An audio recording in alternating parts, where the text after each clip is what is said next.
I'm Christina. I'm Catherine. I'm Lisa. I'm Amy. I'm Lauren. And we're Cimorelli. We are all sisters ages 21 to 29. We make original music.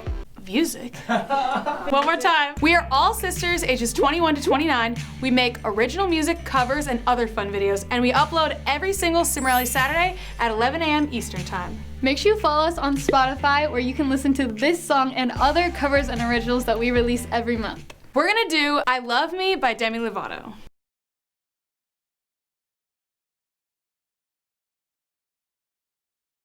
Flipping through all of these magazines, telling me who I'm supposed to be. Way too good at camouflage. Can't see what I am, I just see what I'm not. I'm guilty about everything that I eat. Feeling myself is a felony. Jedi level sabotage. Voices in my head make up my entourage. Cause I'm a black belt and I'm beating up on myself, but I'm an expert at giving love to somebody else. And me, myself, and I don't see eye to eye. Me, myself, and I. Why do I compare myself to everyone? And I always got my finger on the self-destruct. I wonder when I love me is enough. I wonder when I love me is enough.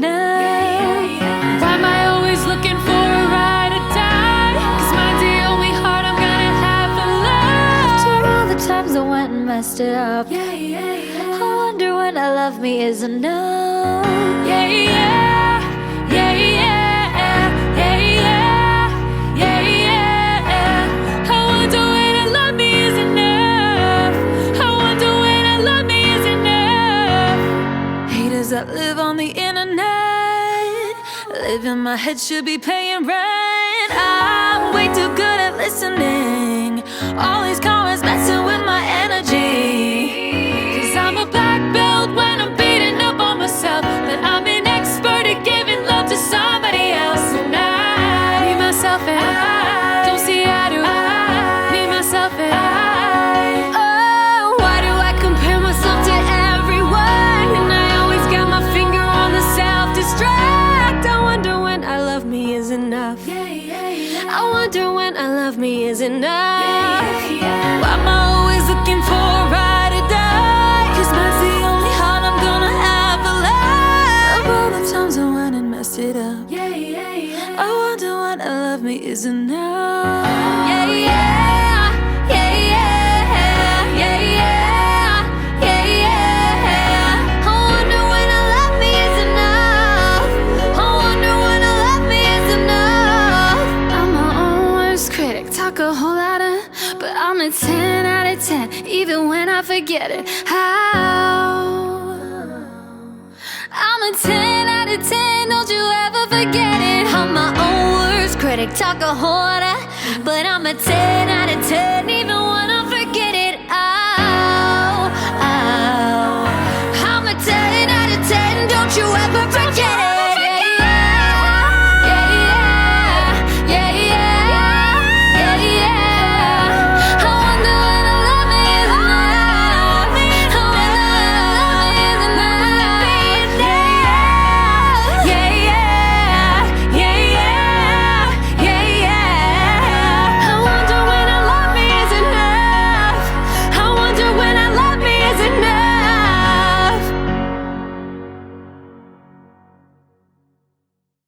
When we were planning this video, we were all talking about how this song is so meaningful and deep, and how we wanted to put something a little more meaningful into this specific cover. We decided we would have a little discussion about some of the lyrics and the content of the song and get vulnerable and real with you guys like we do on the Cimorelli podcast. We went through a bunch of the lyrics. We want to talk about the line, can't see what I am, I just see what I'm not. Relatable, right?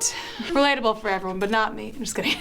Lisa always makes that joke. Okay, we just have this tendency to zero in on our flaws and then ignore all the good things about ourselves. You could get a ton of compliments, a lot of good comments about yourself, but then one person says one negative thing, and that's what you replay in your mind all day, all week, maybe even for the rest of your life. So for you guys, what do you feel like are things about yourself that you're always focusing on that are like negative? And then are there any good things about yourself that you feel like you always just kind of ignore? I notice myself constantly critiquing myself and being like, oh, you messed that up, you didn't do that good enough, you failed at that, you like missed all these things, you should do this, whatever, because I'm tired and pregnant. But you know, it's like, you missed all those things, you're not doing enough, and the things you're doing, you're not doing well enough.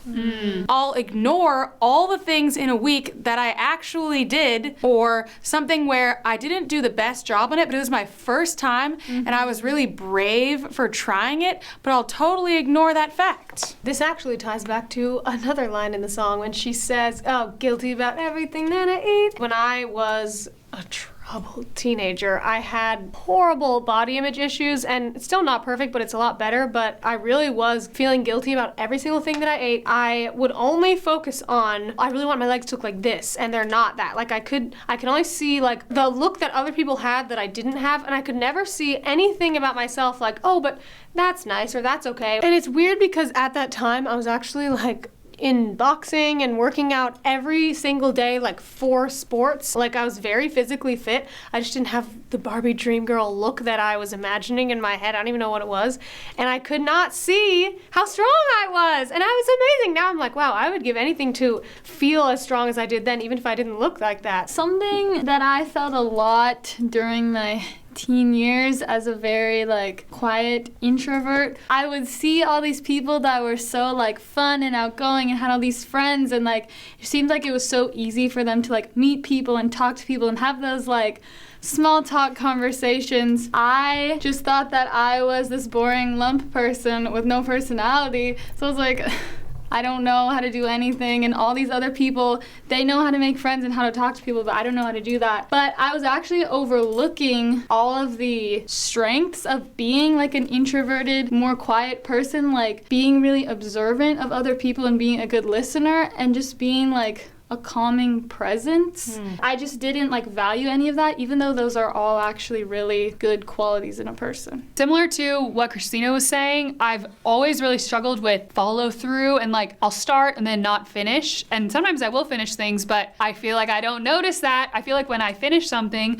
I just think, okay, well, what am I gonna do next? Or I'll, you know, dwell on the other things that I wanted to get done that I never got done. And it's like the small accomplishments just completely go overlooked. I don't think about, oh, but you have done all these other things that are awesome. I'm nervous. I'm always nervous. It's okay. I was always and still am, I guess, not to the degree that I was. Sorry, when I get nervous, I start choking. It's a thing about being anxious. It was a huge insecurity. Now it's more like lower level. But it's this level of, this feeling of I'm so anxious and stressed out and so much to like handle because I'm always having a freaking meltdown, and I feel like the least stable human being that has ever existed. I always put this pressure on myself to be like stable and quiet and like someone who doesn't demand a lot from people, which now I'm looking back and realizing I am not this wild hurricane that I thought that I was. And even when I'm anxious or stressed, I still am coming through for people and being dependable, which is the thing that I was like crucifying myself for not being. What are some ways where you can work on actually seeing those good things about yourself intentionally and changing those old habits of constantly focusing on the negative or where you're lacking? This is my metaphor. Imagine there's a person that you want to beat up, but you can't, so you beat up a punching bag. My body was the punching bag, but it wasn't the actual person, if that makes sense. Like, I realized that I just kind of hated myself, as dark as that sounds is,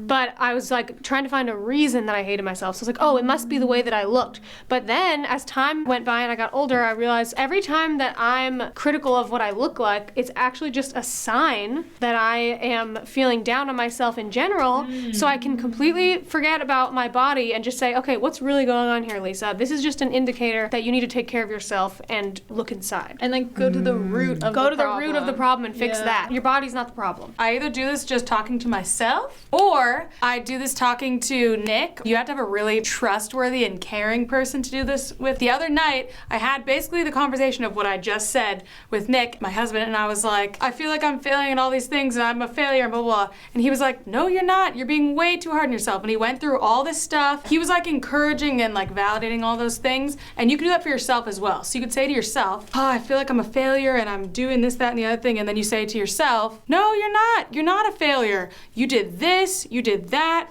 You don't deserve to sit there and call yourself a failure every day. Yeah, I think we don't take the time to intentionally look for good things about ourselves. We just kind of believe the bad things that people say or that we just think. Yeah, we don't take the time. Yeah, for me, I had to start with like going on walks and like just thinking about it and being like, okay, what are good things about me?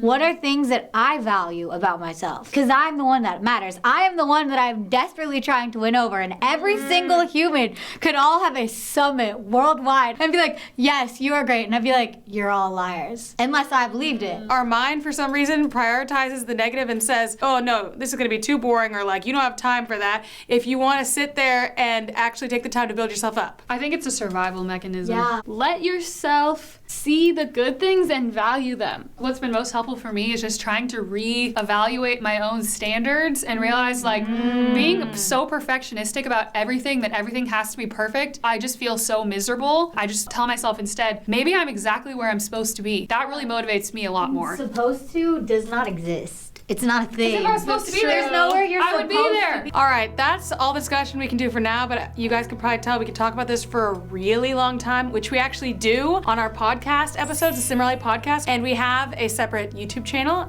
The link's in the description, I hope. Yes, it is. Description of this, yeah. The link is in the description of this, and we talk about all sorts of topics on there. Recently, we did perfectionism, body image, flirting 101. Toxic positivity. Double the episodes are on Patreon and half the episodes are on the channel. So if you join our Patreon, you get even more episodes. But anyway, if you like that, definitely subscribe or join Patreon and check out the Cimorelli podcast. It's time for Question of the Week! Every week we answer a question from you guys from social media. This week we're answering a question from Twitter. This is from great username at Palopsafrank, if you know, you know. And her question is, if you had a boat, what would you name it? I'll tell you right now, I would just put Giant Wimp Records on the side. That's the name. For some reason, the Wombat is the first thing that pops into my head. This doesn't really make sense because this is the name of a car, but this is just the first thing that pops into my head, which is the King Ranch. Oh, Yeah.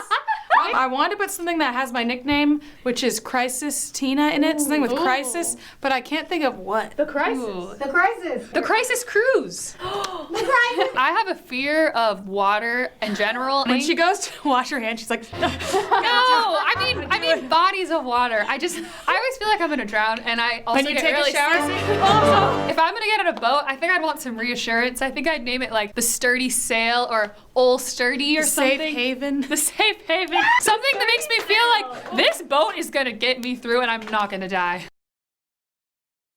Quiet, get sad, here we go. Get sad. Just do it! Okay. Spoon. Alright, ready?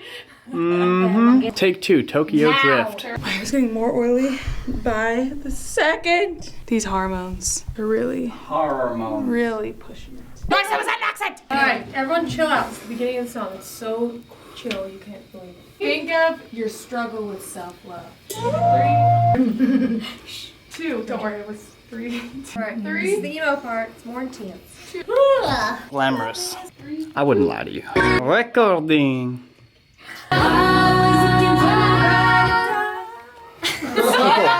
Every time you say I know, you stop crying. I was gonna say before you go, by Lewis Capaldi. We finished filming and I am emotionally exhausted. Alright, go for it. 3, 2, 1. Wait, who's doing it? You know it's not me. Just go. Make sure you click subscribe and join the Sim Fam. We are a positive community who aims to uplift each other and really encourage each other and have fun, guys. So if you feel like you don't belong anywhere else, you belong here with us in the Sim Fam. So click subscribe and join the fam. Thanks for watching. We love the Sim Fam. Who said waiting? Me. It's Amy.